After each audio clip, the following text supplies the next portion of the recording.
கொசு ரொம்ப கடிக்குதுமா, கொஞ்சம் கொசு மூட்டம் போடுங்கம்மா. கொசு கடி தாங்க முடியல. சாயந்தரம் 4 மணி ஆனா போறோம்டா. 4 மணிக்கே ஆரம்பிச்சிருங்க கொசு கடிக்குது, கொசு மூட்டம் போடு, கொசு வர்த்தி கொடுத்து வைங்கன்னு. உங்களுக்கு ஊழியம் பார்க்க முடியலடா எனக்கு. இந்த போடுறேன் இருங்கடா, போடுறேன் இருங்க, கொஞ்சம் பொறுமையா இருங்க. போய் பொறிக்கிட்டு வந்து தேங்காய் மட்டையை பொறிக்க தானே போட முடியும். இந்தா போடுறேன். அப்படியே எங்க அண்ணன்களுக்கும் கொசு மூட்டம் போடுமா, பாவம் அவனுங்களுக்கு கடிப்பாங்க மாட்டேங்கானுங்க. அண்ணனுங்க மேலே அவ்வளவு பாசம். உங்களுக்கு ஃபேன் போடணும், கொசு மூட்டம் போடணும், வைக்காலி போடணும், தண்ணி காட்டணும், இந்த மாதிரி 4 பூரா உங்களுக்கு பணிவிட பண்ணி முடிச்சுட்டு நான் போய் இதை படுக்கிறதுக்கு மணி 10 11 ஆகிடுதுடா.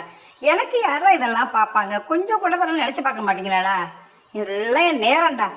கொசு கடியில தூங்க முடியல, அதனால தான் கேட்டான். சரி சரி, ரொம்ப நன்றி. நேரம் ஆயிடுச்சு, நீங்க போய் படுத்து தூங்குங்க.